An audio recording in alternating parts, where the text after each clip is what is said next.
Ediciones Celebración presenta El Tabernáculo, Morada de Dios, un video de enseñanza que recrea las instrucciones precisas de Dios a Moisés en Éxodo, detallando el exquisito trabajo que se compara a la vida de Jesús. Acompaña a Benny Hinn en esta oportunidad sin precedentes de conocer dónde la presencia y la unción de Dios habitaron entre su pueblo elegido, los hijos de Israel. Y Señor, yo oro en el poderoso nombre de Jesús para que la misma unción y el mismo fuego que Moisés experimentó descienda y toque cada vida que esté mirando este glorioso video hoy. En el nombre de Jesús. Mi Dios, qué maravillosa experiencia será esta. Miles de años atrás se le ordenó a Moisés: hazme un tabernáculo, le dijo Dios, donde yo moraré. Y la gloria de Dios descendió como lo declara la palabra, e Israel vio la nube de día y el fuego de noche. Y hoy en esta gloriosa enseñanza vamos a caminar a través de todo el tabernáculo. Como ustedes pueden ver, hemos recreado todo el tabernáculo para ustedes. Qué maravilloso debió haber sido estar ahí y ver esa gloria. Pero hoy, esa misma gloria que Moisés vio, usted la experimentará. ¡Qué cosa tan gloriosa hará Dios en su vida!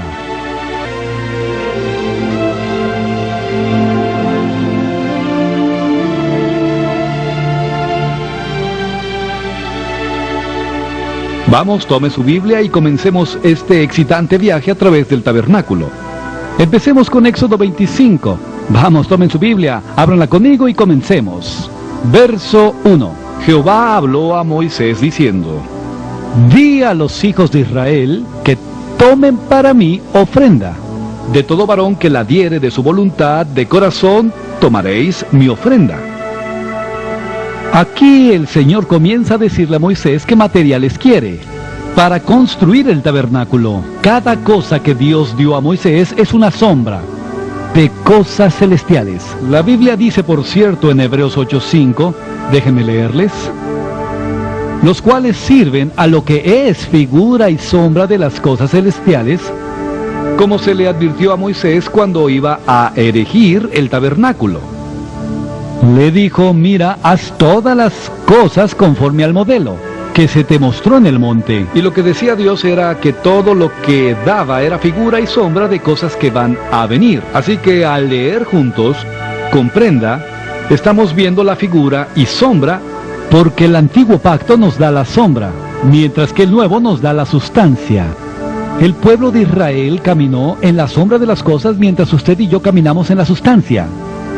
Y oro que el Espíritu Santo le dé una tremenda revelación al estudiar este glorioso tema.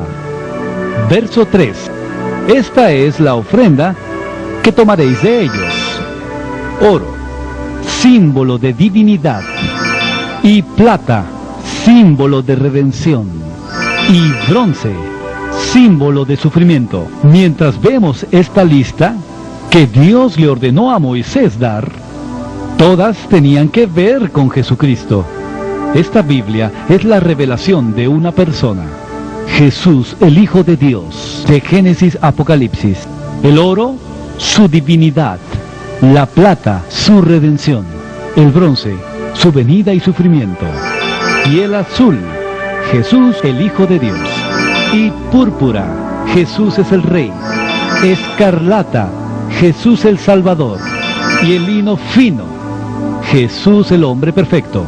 Estos 4 colores, debo agregar, van de la mano con los evangelios. 4 evangelios, 4 colores Dios le encomendó a Moisés que hubiese en la construcción del tabernáculo. Recuerde, todo el tabernáculo es una revelación del mismo Señor Jesús.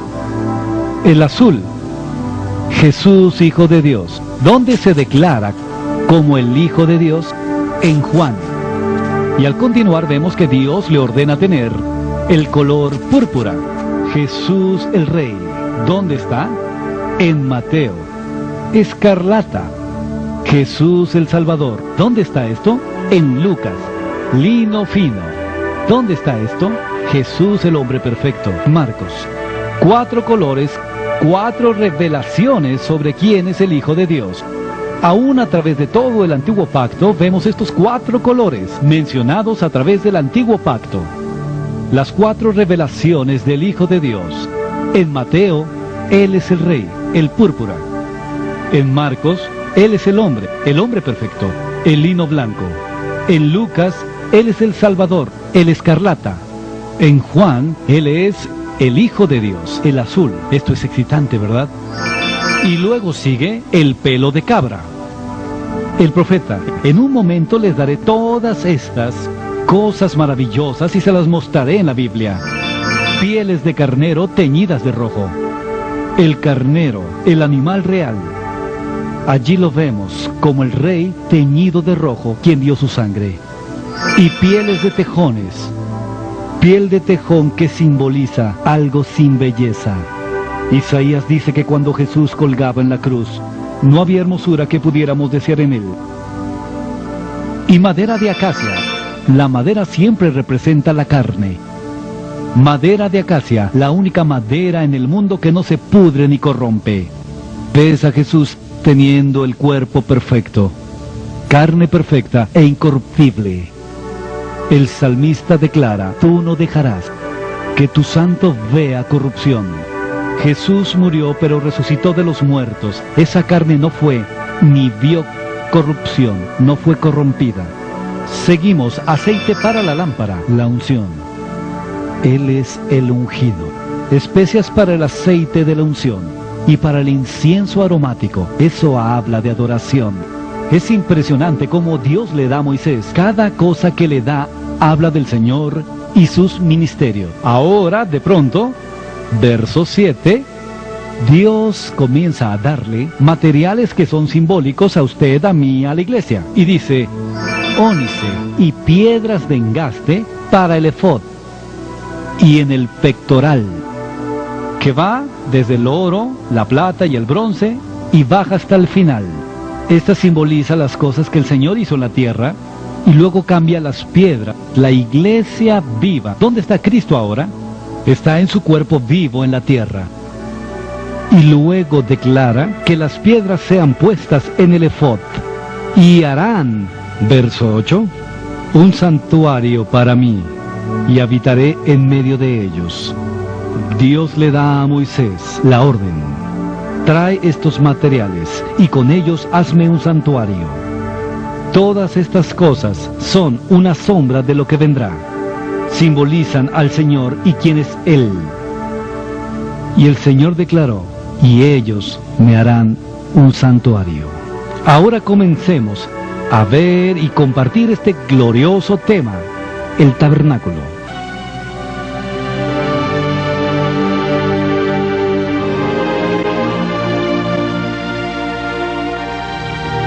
Dios le encarga a Moisés construir el tabernáculo, para que usted y yo aprendamos cómo entrar en la presencia del Dios Todopoderoso. Aquí estamos parados afuera del tabernáculo. Esta es la puerta. Cuando Dios le dio a Moisés los detalles para la construcción del tabernáculo, comenzó desde adentro hacia afuera, como siempre hace Dios. Él comienza en tu vida desde adentro hacia afuera. Él arregla primero tu corazón y después continúa con lo de afuera. Pero para que podamos comprender mejor el tabernáculo, vamos a comenzar de afuera hacia adentro. Comenzaremos con la puerta. Esta es la puerta actual que Dios le dio a Moisés. Vemos 4 colores. Todos simbolizan al Señor Jesús. Déjenme decirles, esta puerta se llamaba El Camino. ¿Esto les dice algo en su memoria? Por supuesto que sí. Jesús se llamó a sí mismo El Camino. Y cuando el Señor dijo: yo soy el camino, los judíos entendieron inmediatamente qué quiso decir. Que Él era el camino para entrar al tabernáculo, el camino a la presencia del Dios Todopoderoso. Y en esta puerta vemos otra vez los 4 colores. Vemos el azul, Jesús el Hijo de Dios. Vemos el púrpura, Jesús el Rey. El escarlata, Jesús el Salvador. Vemos el blanco, Jesús el hombre perfecto. Otra vez, van de la mano con los 4 evangelios, presentándonos al Señor Jesús. Cuando Moisés se paró frente al tabernáculo, lo primero que vio fue Jesús, el Hijo del Dios viviente. Cuando comienza el Nuevo Testamento, ¿qué encuentra? Jesús, el Hijo del Dios viviente. Él es el camino, Él es la puerta, Él es el camino a la poderosa presencia de Dios. Ahora el Señor dijo, yo soy la verdad y la vida. Luego al entrar, usted verá que la puerta al lugar santo, que debo añadir, también se llamaba, oiga esto, la verdad.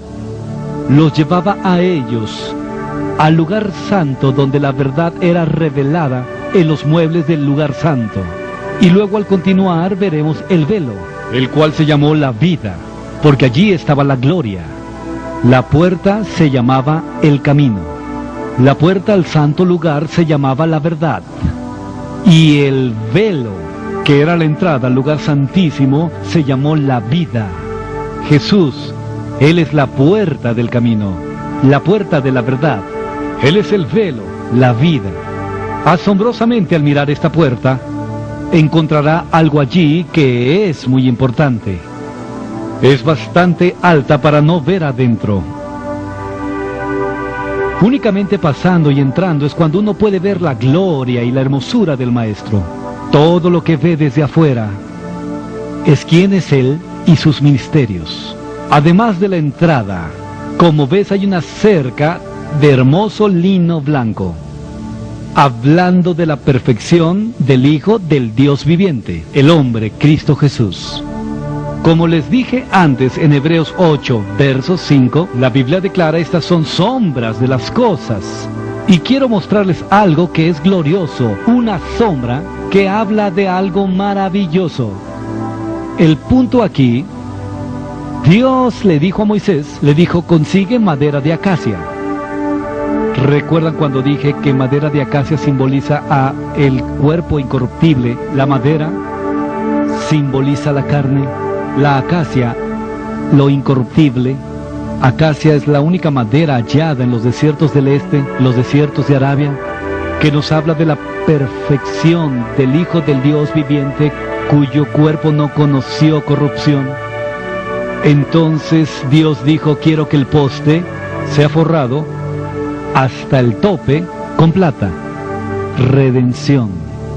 Que en la base tenga bronce, sufrimiento. Y quiero también una cuerda de pelo de cabra atada al poste, teniéndola tirante hasta el piso. El pelo de cabra nos habla de, escuchen, pecado. En Levíticos 9, verso 3, la palabra de Dios declara que el macho cabrío era una ofrenda de pecado. Le dice, quiero que ates a este poste una cuerda de pelo de cabra, que abajo estaba atada con una estaca de bronce, enterrada solo hasta la mitad dentro, mitad fuera. Déjenme mostrarle todo el Evangelio. En un poste, un tope, una base, una cuerda, una estaca. Creo que es glorioso. La sombra de lo que ha de venir, y ahora lo tenemos. La sustancia, todo lo que ellos tenían era la sombra. Veamos el Evangelio. El poste, el tope, la base, la cuerda y la estaca. Aquí vemos otra vez el poste. Jesús, el hombre perfecto. La madera incorruptible, que habla de un cuerpo incorruptible. ¿Quién fue mi Redentor? En la plata. ¿Quién fue mi Salvador? En el bronce. ¿Quién se hizo pecado? Por mí. En el pelo de cabra, Levítico 9:3. ¿Quién sufrió y murió? En la estaca de bronce. ¿Y quién fue enterrado en la estaca, la cual estaba enterrada hasta la mitad? Porque murió y la otra mitad está fuera, porque Él resucitó de la muerte, victorioso. Que alguien diga, aleluya. Aquí tienen a Jesús, el hombre perfecto, en la madera de acacia. ¿Quién es mi Redentor? ¿Quién es mi Salvador? ¿Quién se hizo pecado por mí? ¿Quién sufrió y murió y fue enterrado, pero resucitó otra vez de la muerte? Imagínese, el pueblo de Israel tenía todo el Evangelio en un poste, una cuerda, una estaca, y no podían verlo. ¿Por qué? Porque lo que tenían era una sombra. Ellos no podían entender la sombra, pero hoy nosotros tenemos la sustancia de esa sombra. Piensen esto, Si la gloria de Dios reposó sobre una sombra, ¿cuánto más sobre la sustancia? Si la nube durante el día cubría la sombra, ¿cuánto más esa nube cubrirá hoy a los que tienen la sustancia?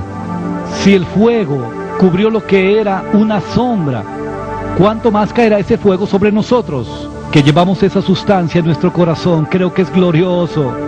En Éxodo 25:8 Dios le dice a Moisés, como vimos, verso 8, y harán para mí un santuario, y habitaré con ellos. Esto es solo una sombra del santuario. ¿Quién es el santuario? Tú y yo. Cuando Jesús vino, Él es el Dios que vino en carne, y ahora Él está en nuestros corazones. Él está dentro de nosotros. Todas las cosas de este santuario eran la sombra del real santuario, el cuerpo de Jesucristo, el poste, el tope, la base, la cuerda, la estaca. Jesús, el evangelio completo aquí, pero ellos no podían verlo. Pero cuando Jesús vino, abrió nuestros ojos y vimos al Hijo del Dios viviente. Y Él nos convirtió en ese santuario, llenándonos con el Espíritu Santo, llenándonos con el fuego de poder. ¿Qué pasó el día de Pentecostés? La Biblia declara que la presencia de Dios llenó ese lugar y lenguas de fuego descendieron sobre los apóstoles y fueron llenos del Espíritu Santo y poder. La nube habla de la presencia de Dios, mientras que el fuego habla del poder de Dios. Si el fuego, que es el poder, y la nube, que es la presencia, reposaron sobre la sombra, simbolizando la gloria que vendría a cada creyente, ¿cuánto más tendría que reposar esto sobre usted y sobre mí? Vamos, entremos. Vamos a experimentar la misma gloria. Vamos, entremos.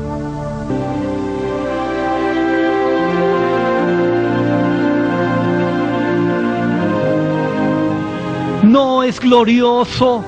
Lo primero que vemos en el interior ahora es el altar de sacrificios. Cuando los sacerdotes cruzaban la puerta, lo primero que veían era el altar de los sacrificios. Y desde esta posición, como ven, uno podía ver toda la cerca, la cual estaba conformada por 60 pilares que Dios le ordenó a Moisés tener. Les diré algo que es muy importante. No hay ni el mínimo detalle que no tenga sentido en la palabra de Dios. Cada cosa que Dios daba tenía una razón detrás. Cada cosa que Dios decía era vitalmente importante. Le dijo a Moisés, quiero 60 pilares para sostener la cerca. ¿Por qué? Porque 6 es el número del hombre. 10 en la Biblia es el número de la responsabilidad. Significa que Jesús, el Hijo de Dios, se hizo hombre y cumplió con nuestras responsabilidades. En las áreas en las que fallamos, nuestra responsabilidad ante Dios, Él vino y las cumplió. Dios miró y dijo, Él me ha fallado, Él me ha fallado. Pero vino y tomó nuestro lugar, y tomó nuestro pecado y debilidades. De eso se trata los 60 pilares, los 60. Jesús haciéndose hombre y cumpliendo con nuestras responsabilidades. ¡Gloria! Pero ahora en este altar de sacrificios es donde todo comenzaba luego de que los sacerdotes cruzaban la puerta. Y ahora quiero mostrarles en las Escrituras todo lo referente a este altar. Cumplió con nuestras responsabilidades. Pero ahora aquí estamos parados, junto al altar de los sacrificios. La primera cosa que el sacerdote vio, una vez que cruzaba la puerta, y recuerden, la puerta era una sombra de Jesús, quien es el camino. Es decir, una vez que conocemos al Señor como Salvador y pasamos por esa puerta, lo primero que vemos es el altar. Y lo primero que veían los sacerdotes era el altar. ¿Qué pasaba sobre el altar? Era donde sacrificaban animales, donde la sangre era derramada. En otras palabras, después de que usted conoce a Jesús como Salvador, que es el camino, la puerta, lo siguiente que el Espíritu Santo le revelará es el poder de la sangre. Y usted no puede experimentar la presencia de Dios, Usted no puede entrar al lugar santísimo sin antes experimentar y comprender el poder de la sangre. Efesios 1:7 declara que la sangre viene y nos da perdón. Primera de Juan 1:7 declara que la sangre nos limpia día con día de pecado. Romanos 5:9 declara que la sangre nos justifica. Así que número 1, por la sangre tenemos perdón. Número 2, por la sangre somos limpiados. Número 3, por la sangre tenemos justificación. Y vean esto, es glorioso. El perdón siempre tiene que ver con el pasado. El ser limpios es presente, pero la justificación tiene que ver con el futuro. En otras palabras, la sangre de Cristo, el Hijo de Dios, ya se ocupó de tu pasado, tu presente y tu futuro. ¡Glorioso! Cuarto, Efesios 1:7 declara que la sangre nos ha traído perdón de nuestros pecados pasados e iniquidades pasadas. Aún, Primera de Juan 1:7, pero si andamos en luz como Él está en luz, la sangre de Jesucristo su Hijo nos limpia, tiempo presente, nos limpia de todo pecado. Limpieza, como dije, tiene que ver con presente, con caídas y errores presentes. En otras palabras, si usted está hablando con alguien y lo ofende o algo pasa con la persona, dígale al Señor, perdóname, e instantáneamente la sangre lo limpia y es perdonado en el momento como si no hubiera hecho nada. Pero también la sangre justifica. Romanos 5:9, somos justificados de la ira que vendrá. La sangre ha traído justificación de la ira que vendrá. El futuro envuelto aquí. Pero bien, ¿acaso esto no nos da o le da a alguien permiso para pecar? La gente no necesita permiso para pecar. Pero ve, si usted camina en obediencia a Él, si usted vive para Él, si lo ama y le sirve, si usted es su hijo y realmente ha nacido de nuevo, usted no va a salir y va a pecar adrede mañana. Es imposible actuar así cuando usted es nacido de nuevo. Es imposible comenzar a planear el pecado de mañana. Es imposible decir voy a hacer esto o lo otro y planearlo. Fallamos por débiles. No lo planeamos, solo ocurre. Por eso la sangre nos limpia. Pero también el futuro está arreglado, pues fuimos justificados por su gracia. ¡Oh, qué maravilloso es esto! Pero el altar de sacrificio no solo revela el poder de la sangre en nosotros, sino que también es el lugar de la muerte. Usted no puede experimentar el poder de Dios sin experimentar la muerte. Muerte a la carne y a sí mismo. La Biblia declara que debemos crucificar la carne. Aquí es donde la muerte ocurre.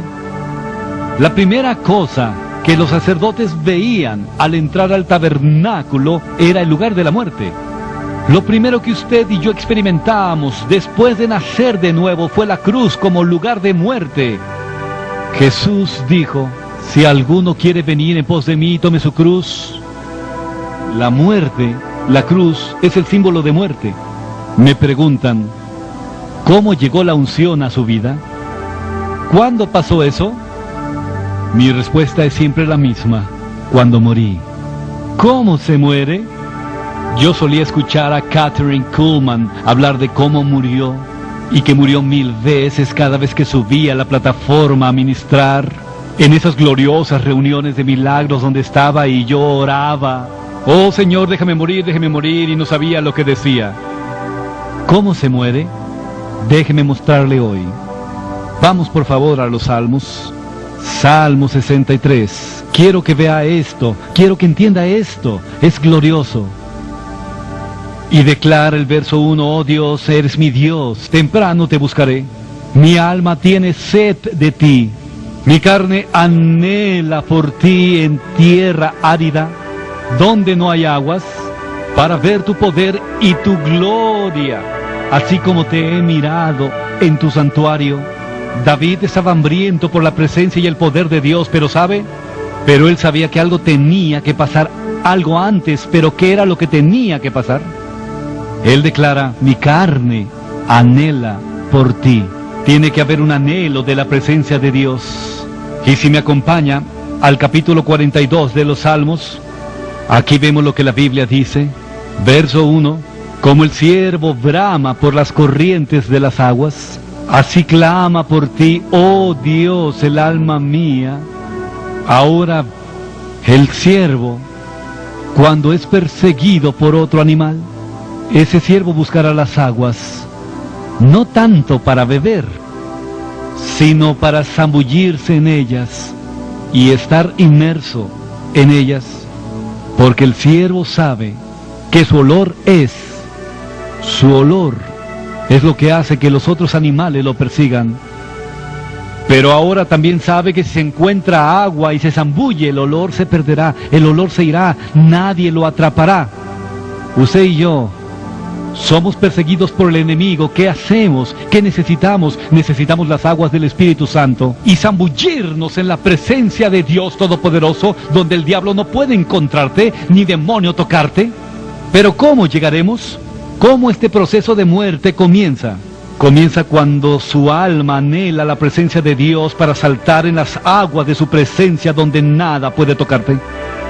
Así que ahora hablemos de la oración, porque así comenzamos a morir. Años atrás yo decía, oh Señor, quiero morir. Oh Señor, ayúdame a morir. No sabía lo que decía. Pero el Espíritu Santo comenzó a mostrarme. Oh, qué contento estuve cuando Él me mostró cómo morir. Cuando usted y yo comenzamos a orar, ¿cómo comenzamos? Ya sea de rodillas, sentados, parados. Dios no nos dice cómo ponernos. A Él no le interesa la postura del cuerpo, sino la del corazón es la que le interesa. Y ahora al comenzar a orar, ¿cómo comenzamos? Comenzamos con dificultad. Comenzamos con repeticiones. Comenzamos con una fiera guerra que se da entre la carne y el espíritu. Cuando yo comienzo a orar, la gloria no viene enseguida, nunca sucede enseguida con nadie. Primero debemos poner la carne de lado. La carne debe morir. Como este altar del sacrificio había muerte, donde la sangre corrió. Así que tú y yo debemos venir al lugar de muerte. Y al comenzar a orar, la carne empieza a morir. ¿Ves? Cuando tú comienzas con repeticiones. Y comienzas con debilidad, y por momentos tu mente se va y piensa, bueno, tal vez debería comprar una pizza o algo, tal vez me sienta mejor, o quizá te quedes dormido. Otras veces tal vez bosteces mientras intentas orar. ¿Ves? La carne lucha.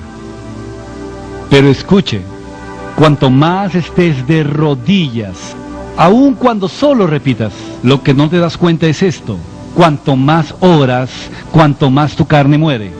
Y es cuando más tu carne está siendo crucificada, porque llegará un momento en ese tiempo de oración en que habrá un quebrantamiento, habrá una liberación, y cuando esa liberación ocurre, entonces, y solo entonces, usted sabrá que la carne ha sido crucificada. Mientras esa lucha dure, la carne está viva, pero cuando la guerra no está más y la carne se ha rendido, cuando la repetición ha terminado, cuando el bostezo se acaba, cuando ya no nos quedamos dormidos, cuando el desear esto o desear aquello ya no está, entonces la carne ha muerto.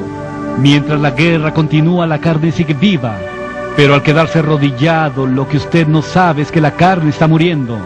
Está bajo su sujeción, bajo su sujeción, bajo sujeción. Cuanto más estés, es cuanto más el Espíritu te controla y cuanto menos la carne está viva. ¿Y cómo sé que estoy muerto? Simple, la culpa se ha ido.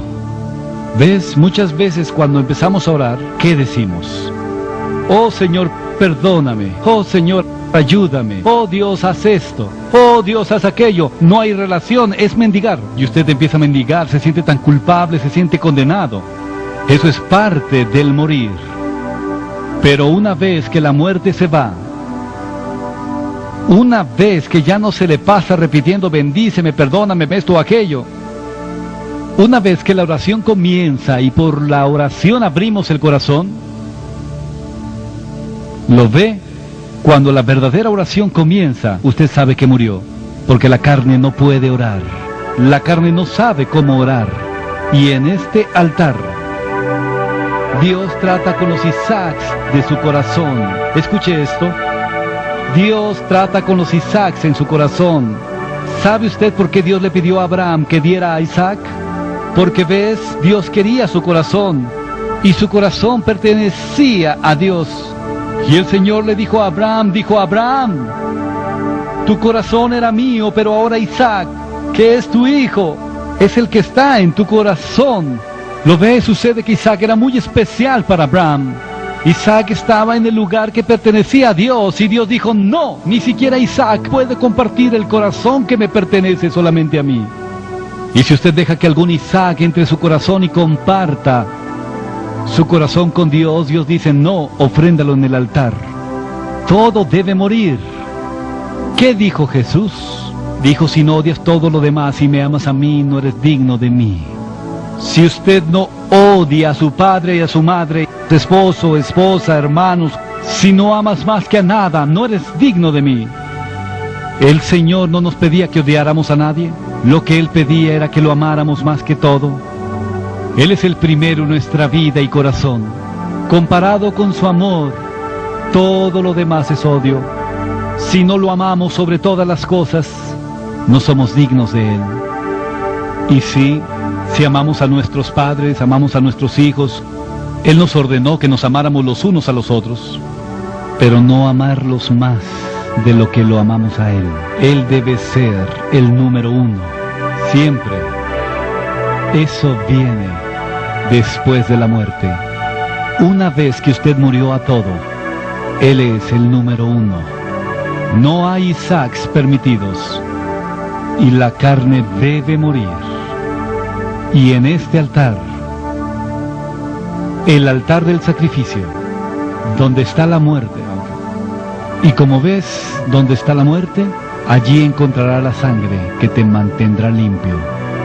Así que luego de haber encontrado a Jesús como Salvador en la puerta, el lugar de la cruz, el lugar de la muerte y la sangre, donde cada parte de usted se rinde, entonces viene a ser el número uno. Entonces y solo entonces le está permitido pasar del altar a la fuente. La fuente simboliza la palabra del Dios viviente, la palabra que nos da poder, que nos renueva, que nos llena con la presencia y poder de Dios Todopoderoso. Hay mucho que decir sobre esta fuente, pero antes quiero decir que muchos creyentes no han pasado por la puerta, aun cuando han experimentado a Jesús como Señor y Salvador, han visto su amor y gracia, pero aún no han crucificado la carne. Y sin crucificar la carne no podremos conocer el poder de la palabra. Jesús dijo en Juan 13, verso 10, escuchen, y Jesús le dijo a él, el que está lavado no necesita sino lavarse los pies, porque todo él está limpio, y vosotros estáis limpios, aunque no todos. ¿Qué estaba diciendo? Decía que una vez que usted pasa el altar de los sacrificios, está limpio, y lo único que tiene que hacer es lavar sus pies. ¿Por qué? Porque los sacerdotes en el antiguo pacto vestían un hermoso atavío, pero se les dijo que no podían usar calzado. ¿Por qué?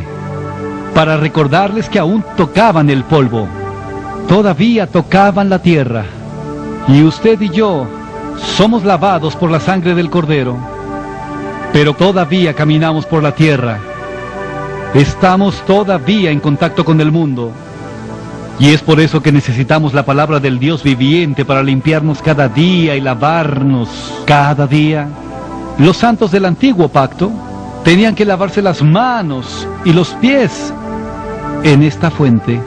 Manos simbolizan las obras, pies simbolizan caminar. Hoy no tenemos que lavarnos las manos porque no vivimos por obras, pero sí lavar nuestros pies.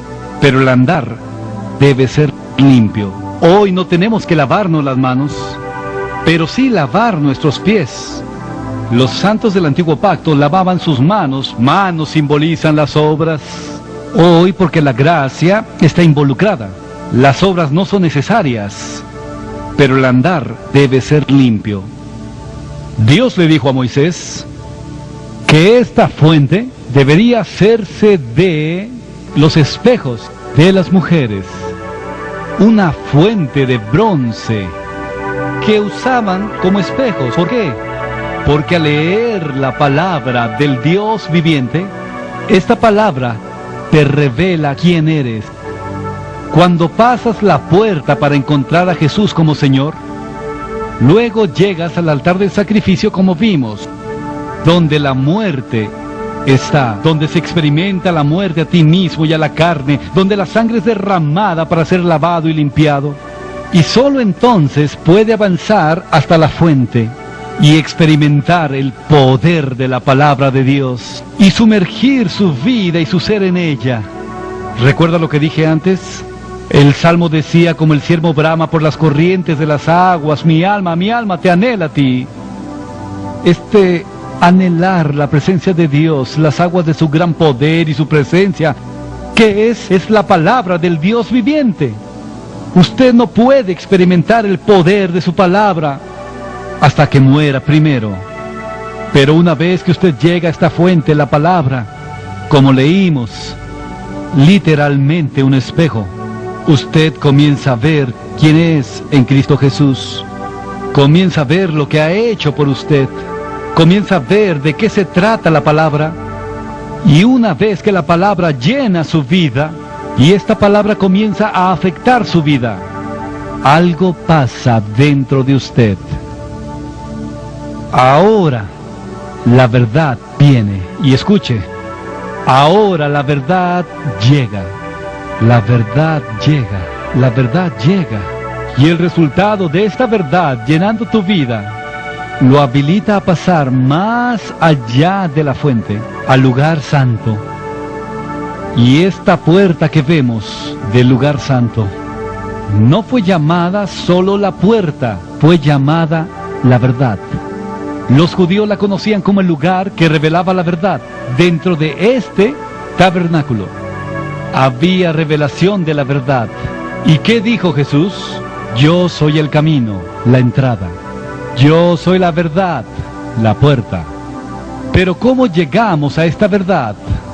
Por la palabra del Dios viviente. Recuerden, la puerta, el camino, Jesús, salvación, que nos pone dentro del poder de la sangre, donde encontramos limpieza total. Y luego la muerte a nosotros y la carne, que nos permite ir más allá y experimentar la fuente, sintiendo el poder de la palabra del Dios viviente. Ahora, mientras la verdad nos llena el corazón, literalmente la palabra se convierte en una lámpara a nuestros pies, una luz en nuestro camino, más que deseable, más que el oro refinado, más dulce que la miel más dulce. La Biblia declara que la ley del Señor es perfecta y que convierte el alma. Hay algo que ocurre en nuestra alma cuando la palabra de Dios entra. El alma se aviva y de repente la oración se convierte en algo vivo. ¿Ves lo que pasa allí en el altar de los sacrificios? Era la lucha, era la repetición y después la muerte. Y una vez que llegó la muerte y la culpa se fue, algo ocurre dentro. La oración se vuelve algo vivo, una parte viva en usted. Y ahora al comenzar a orar, usted ora de acuerdo a la palabra del Dios viviente. Recuerde, ¿qué es orar? Orar primero es confesión. Usted confiesa quién es Dios. Usted confiesa su gloria y poder. Recuerda, Pedro el apóstol, cuando él oró en el libro de los Hechos, dijo: Señor, tu palabra declara que tú eres Dios. Y cuando Moisés entró en la misma presencia de Dios en Éxodo 32, dijo: tú le dijiste a Abraham. Y cuando usted y yo comenzamos a orar, siempre oramos primero usando la palabra y la escritura en la presencia del Dios Todopoderoso. Literalmente es la palabra del Dios viviente lo que nos hace orar. Cuando comenzamos a orar, la palabra literalmente se hace viva en el tiempo de oración. Usted dice, Señor, tú dijiste, Señor, tú dijiste, Señor, tú dijiste. La oración ya no es una repetición. La oración se convierte en la palabra viva dentro suyo. Y sale de usted tocando el trono de Dios. Oh, creo que es maravilloso. Y ahora, la palabra de Dios no solo lo llena y cambia su interior, convirtiendo el alma. La oración además es confesión, es también súplica, haciendo saber nuestras peticiones. La oración además de ser súplica, es adoración. Usted ingresa al momento de amarlo y adorarlo. La oración no solo es adoración, también es intimidad y así también. La oración es intercesión, tomando el lugar de otro. La oración es ahora más que esto, es gratitud. Y ahora, por último, alabanza. Sí, la oración no es simplemente clamar a Dios, sino hacerse una parte viva de sus promesas. Literalmente usted toma la palabra y dice, tú dijiste, Señor. Y ahora, una vez que eso está en usted, debido a la palabra, una vez que la palabra entra en usted y la verdad nace en usted, convirtiendo su alma, literalmente cambiando todo lo que hay en usted, trayendo vida en su interior. Ahora la entrada, que nos habla de Jesús, conociéndolo como Señor y Salvador. Nos habla también de reconciliación, cuando usted y yo somos reconciliados con el Dios Todopoderoso. El altar del sacrificio, como les había dicho, que habla de la muerte. La crucifixión de uno mismo en la cruz habla también de redención, porque ahí vemos el poder de la redención. Esta fuente habla de la palabra del Dios viviente, también habla de santificación, porque cuando la palabra entra en nuestros corazones somos santificados. Y ahora, mientras cruzamos la puerta, al llegar al lugar santísimo, veremos la lámpara, la cual veremos en unos momentos. Ella nos habla de iluminación, de revelación, y luego la mesa de los panes, satisfacción, el altar del incienso, el lugar donde Dios es exaltado. Después de todo esto se encuentra el lugar santísimo, que es el arca del pacto, que nos habla de glorificación, en donde Dios es glorificado. La Biblia tiene mucho que decir sobre los ministerios de la iglesia, sobre los 5 ministerios de la iglesia que estos postes simbolizan. Lea conmigo ahora Efesios 4, verso 11. Y él constituyó a unos apóstoles, a otros profetas, a otros evangelistas, a otros pastores y maestros. ¿Por qué? A fin de perfeccionar a los santos, para la obra del ministerio, para la edificación del cuerpo de Cristo, hasta que todos lleguemos a la unidad de la fe y del conocimiento del Hijo de Dios, a un varón perfecto, a la medida de la estatura de la plenitud de Cristo. Dios le dijo a Moisés que la puerta debería estar sostenida por 5 postes, 5 ministerios, 5 funciones. El apóstol, el profeta, el evangelista, el pastor, el maestro. Y estos 5 ministerios se llamaban verdad. Estos nos guían a la verdad. ¿Qué es un apóstol? Es como mi dedo pulgar que puede tocar el resto de mis dedos. El apóstol es quien ha cumplido ya el resto de todos los ministerios. Ha sido profeta, evangelista, pastor y maestro. Ha hecho todos, puede tocar a todos. ¿Qué es un profeta? Es como mi dedo índice, señalando y diciendo así ha dicho el Señor. El evangelista, el dedo más largo de todos, alcanzando a todo el mundo, es glorioso. El pastor, el dedo amable. Y el maestro, el meñique, que puede meterse en las áreas pequeñas, donde el resto de los dedos no pueden ingresar. Y esos 5 dedos componen una mano, la mano del Dios vivo.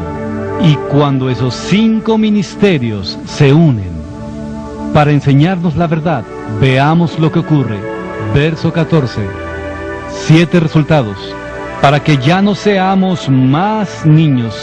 En otras palabras, maduramos. Número 2, llevados por doquier, seremos estables. Número 3, cuidándonos de todo viento de doctrina por estratagema de hombres. En otras palabras, arraigados y afianzados. Nunca estaremos, no nos preocuparemos de lo que escuchemos.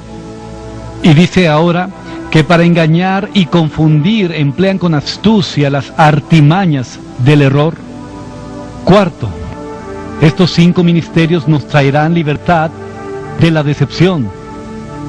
Número 5, sino que siguiendo la verdad en amor, podremos hablar verdad y amor por causa de estos 5 ministerios. Número 6, creciendo en todo en aquel que es la cabeza, que es Cristo. Crecimiento constante es el 6º resultado de esta verdad.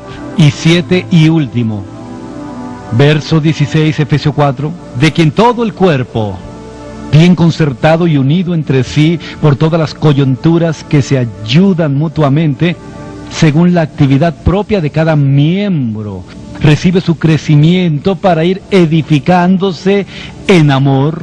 Séptimo, armonía. Aquí están los 7 resultados de estos 5 ministerios tocando tu vida. Número 1, madurez, verso 14. Número 2, estables en la fe, verso 14. Número 3, arraigados y afianzados en la verdad, verso 14. Número 4, liberación del engaño, capaces de discernir, en otras palabras. Otra vez, verso 14. Número 5, capacidad de hablar la verdad, verso 15. Número 6, aquí es crecimiento constante. Usted continúa creciendo en el Señor debido a estos 5 ministerios. Número 7, armonía y unidad. Dios le dijo a Moisés, quiero que tú pongas 5 postes sosteniendo la puerta de la verdad. Los 5 ministerios de la iglesia. Ahora, entremos en esa puerta y veamos qué hay dentro. Y oro para que usted reciba revelación, aún mientras entramos. Vamos.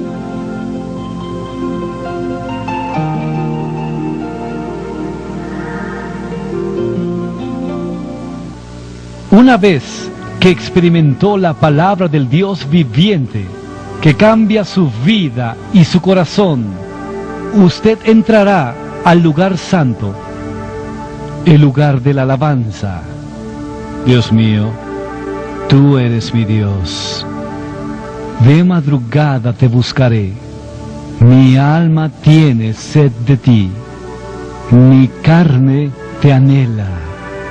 En tierra seca y árida, donde no hay aguas, para ver tu poder y gloria, así como te he mirado en el santuario, porque mejor es tu misericordia que la vida. Mis labios te alabarán, así te bendeciré en mi vida. Mientras te exalto, levantaré mis manos en tu nombre. El lugar de la alabanza, el lugar santo, el lugar donde el alma es saciada, el lugar donde no tendré más sed. Usted anheló esta presencia, anheló esta satisfacción, y ahora la palabra del Dios vivo lo trajo a este lugar, y está satisfecho. Y la alabanza brota de lo más profundo de su ser. La realidad está aquí, está aquí. Y por causa de la palabra, está ahora iluminado por la lámpara. La revelación es suya. La palabra produce revelación. La luz de la lámpara brilla siempre en el lugar santo. Habla de revelación. Es el resultado de la palabra del Dios viviente.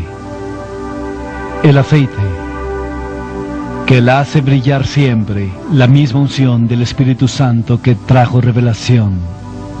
Oh, cuán maravilloso es escuchar a Dios. Cuán maravilloso es cuando la palabra se hace viva. Jesús dijo, las palabras que yo hablo son espíritu y vida. Ya no más es esta palabra algo distante. Ahora la palabra comienza a iluminarte. Dios te habla uno a uno, cara a cara, corazón a corazón. Y debido a esta revelación, algo pasa. La revelación siempre produce algo hermoso, algo precioso. Satisfacción, así es. Satisfacción. Esta es la mesa de los panes. Nos habla de satisfacción. Mi alma está satisfecha. Ya no tengo hambre, Señor. Él es ahora el pan de vida. Y recuerde, Jesús también dijo en Mateo que por causa de la palabra habrá persecución. A Moisés se le ordenó que este pan fuera cubierto con el aroma del incienso. Cubierto con aroma de incienso. El incienso tiene un aroma muy dulce, pero un gusto muy amargo. ¿Por qué? Jesús declaró estas palabras. Escuchen, por favor. Primera de Pedro 4:14 nos declara: si sois vituperados por el nombre de Cristo, sois bienaventurados, porque el glorioso Espíritu de Dios reposa sobre vosotros. Yo con gusto sufriré persecución. ¿Por qué? Porque quiero que el Espíritu de Dios controle mi vida. La Biblia declara que Él reposará sobre aquellos que son vituperados y perseguidos. Jesús dijo, el Espíritu Santo va con ustedes, estará en ustedes. Luego en Hechos 1:8 dice, Él vendrá sobre ustedes, pero usted se da cuenta de que Él no vendrá sobre ti hasta que recibas a Jesucristo. Los apóstoles eran perseguidos, y en el día de Pentecostés Él descendió. Yo con gusto pagaré el precio. Con gusto pago el precio. Por la fe lo tendré en mí el resto de mis días. La Biblia declara que en la mesa de los panes, que habla de satisfacción, estaba empapada de un incienso puro, hermoso aroma. Sí, cuando entras en contacto con aquellos que están satisfechos, hay un hermoso aroma, la fragancia de Cristo en ellos.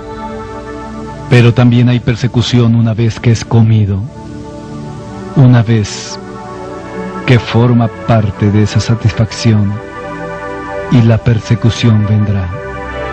Pero esa persecución, la que lo lleva a usted a adorar al Señor Todopoderoso, y es porque antes de entrar al lugar santísimo, usted viene al altar del incienso y lo adora.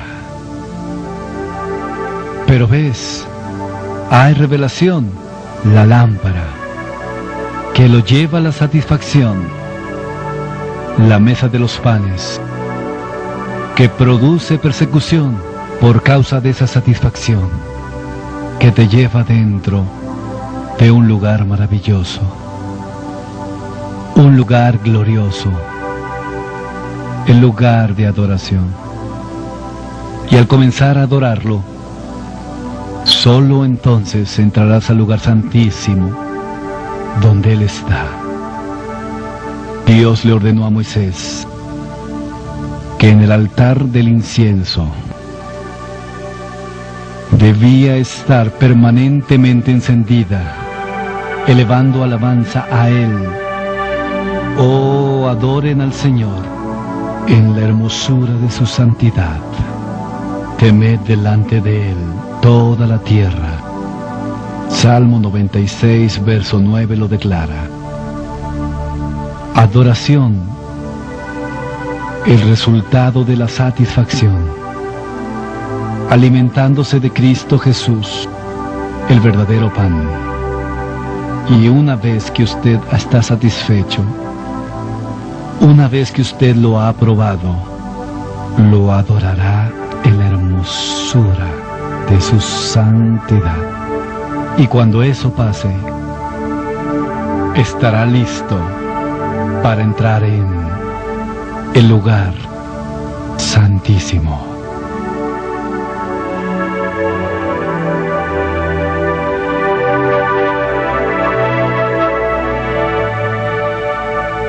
Aquel que habita al abrigo del Altísimo morará bajo la sombra del Omnipotente. Diré al Señor, tú eres mi refugio y mi castillo. Dios mío, ¿en quién confiaré? Este es el lugar en donde la presencia de Dios está.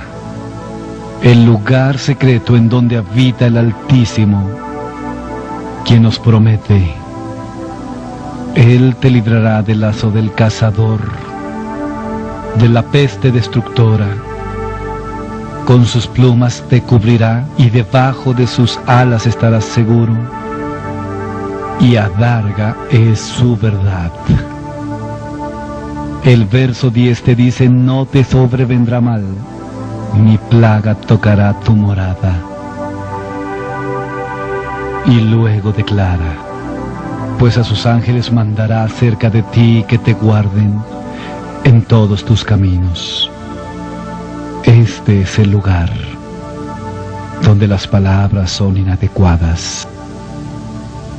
Y en Isaías 26, verso 9 leemos: con mi alma te he deseado en la noche, y en tanto que esté el Espíritu en mí, te buscaré a ti.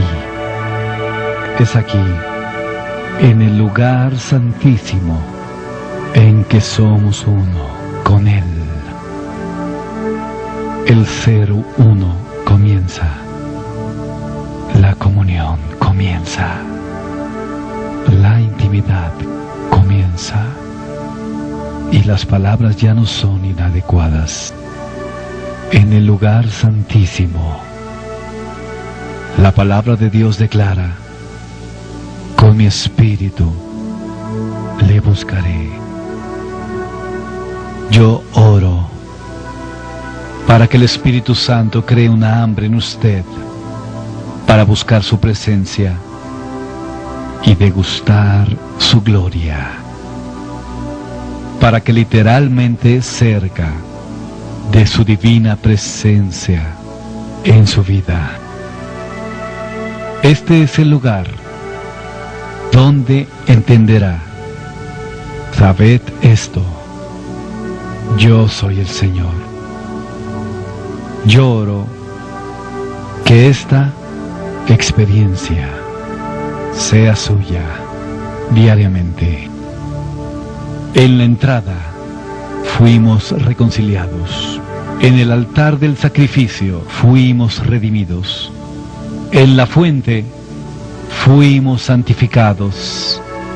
En la lámpara fuimos iluminados. En la mesa de los panes fuimos satisfechos. En el altar del incienso lo exaltamos. Y ahora en el lugar santísimo lo estamos tocando. Y cuando lo tocamos, entonces y solo entonces experimentamos el Salmo 42, verso 7. Un abismo llama a otro a la voz de tus cascadas. Todas tus ondas y tus olas han pasado sobre mí. Es aquí cuando un abismo llama a otro, y cuando eso pasa, cuando lo tocamos, La palabra declara: todas tus ondas, tus olas han pasado sobre mí. Él comienza a revestirnos y colorearnos con las olas de esa presencia, con las olas de su gloria. Un abismo llamando a otro abismo.